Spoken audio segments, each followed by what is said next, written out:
Hey guys, this is our new unit on imperialism. We're looking at roughly 1850 to 1914.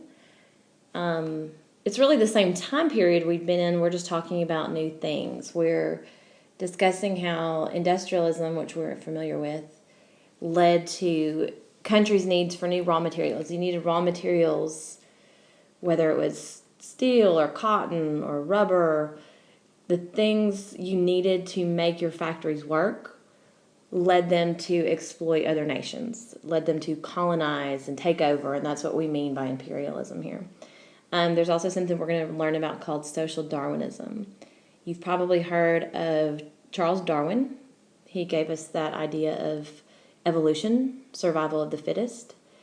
But it can be applied, or it was applied most specifically during this time period, to society.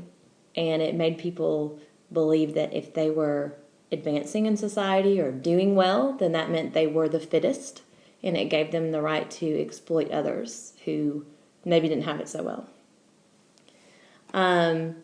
Then on your next slide, you're going to get to listen to what I'm going to call our jam for this unit. Okay, Michael Jackson. If you don't know enough Michael Jackson, this is part of your education, people. And then I'm trying to learn how to embed a video in here, so we're going to see if this will work when I tap on it. I'm not sure it will. Hey guys, I'm testing out the camera on this app. I'm not sure. I'm trying to look. Okay, if I look over here, I'm not looking at the camera. I think this is the camera, so I'm looking at it. I'm in my house. Look, dining room. That's my dad.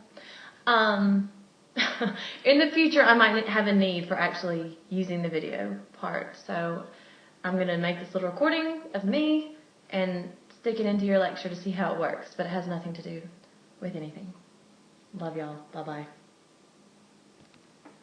Oh, I don't even know how to stop it. There. See, I think that was awesome. I know you loved it. Next slide. Our next unit in the book focuses on imperialism, specifically in Africa, and how the European nations started to exploit it. I didn't even post the whole reading here.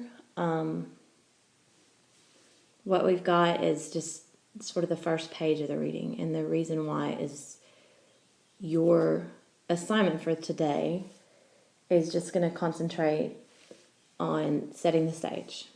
How we get here, what we're going to concentrate on, the reasons for imperialism. So let's take a look at it, read it first, okay? Industrialization stirred ambitions in many European nations. They wanted more resources to fuel their industrial production, They competed for new markets for their goods. Many nations looked to Africa as a source of raw materials and as a market for industrial products. As a result, colonial powers seized vast areas of Africa during the 19th and the early 20th centuries. This seizure of a country or territory by a stronger country is called imperialism. As occurred throughout most of Africa, stronger countries dominated the political, economic, and social life of weaker countries.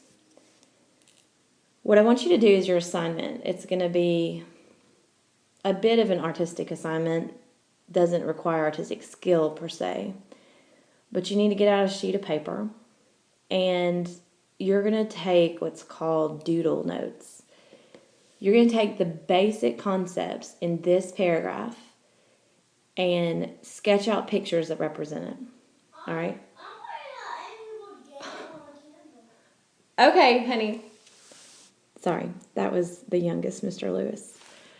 For instance, you could draw pictures that represent industrialization, maybe people working on an assembly line. You could draw out a sketch of Europe. You could include Africa. You could draw pictures of raw materials, timber, steel, cotton, rubber, anything like that. You could draw things that represent the time period. What else? Let's see. You could do sort of a crude cartoon of what it means, what imperialism means, like do something that represents a stronger country dominating a weaker country. And then we got like political, economic, social, whatever you can think of. And I want it to take up the whole page. I want you to visually represent the whole idea of this paragraph. I've given away just as many little thoughts off the top of my head as to how I would do it, but you can do it however you want, as long as it's pictures and as long as it tells the story of what this paragraph is saying. That's going to set us up for the rest of the chapter.